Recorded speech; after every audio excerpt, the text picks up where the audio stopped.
Another month and another underwhelming Super Evolution. Sabo Koala 6+ in less than 3 minutes. Obviously, this character is very, very strong, but I was kind of expecting more from what this character is providing. And when this character came out, they were like meta-defining, and they were like a must-have character because they have a particular ability that is still going to be very, very strong. And the fact that this character just gets some more relevant numbers is going to help them out. They're a strength in free spirit cerebral character.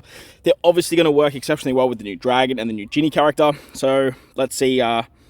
Let's break down exactly how good they are. Level limit break 5 in their dual form. They give 1 turn to cooldown outside the quest, 5 times attack, HP and recovery by 1.2, 10 and recovery orbs matching, and reduce damage by 15%.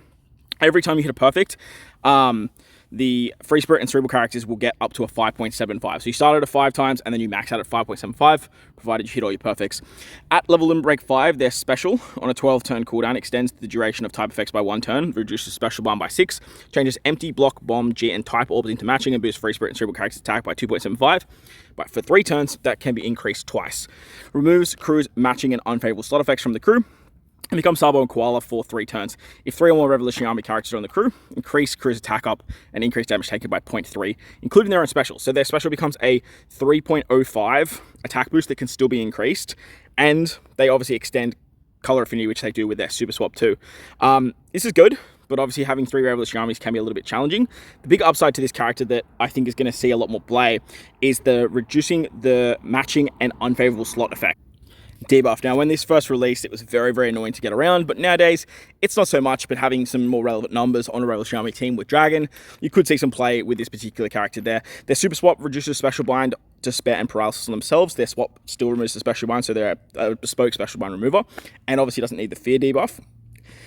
Changes own slot, including block and adjacent, including block into recovery, and boost type effects of free spirit and cerebrals by 2.5 for 2 turns, which they can obviously turn to 3 turns. So this is really, really good, but it's kind of the only utility that they receive, just being a bespoke special bind remover. And look, if I'm going to bring a Sabo that does that, New Year Sabo is just going to be that guy, you know. In Rumble, though, I do dig their kit. 29-second cooldown. They target enemies in a large range, frontal for 2.3 times damage, defense down level 5, and then target enemies in a medium frontal range for 3.5 times damage. This could hit very, very hard. Alongside the new Dragon, who also lowers defense, you could get some pretty big numbers with this. And then you also have like Koala. Oh, you can't run Koala and Robin, never mind. No, scrap that. But look, I still like the damage numbers. It's going to be very interesting to see what that Revolutionary Army team looks like. But again, if you're running Cerebrals, you're going to bring New Year Sabo. Their Rumble ability gives attack speed, HP, level 7 to Cerebrals and Free Spirits, crit up level 4, and then attack up level 4 to Revolutionary Army characters. They're immune to paralysis, and they take less damage from Free Spirit and driven units. So overall, look, they're definitely not bad. They're just kind of underwhelming. But nowadays, kind of what we expect from Super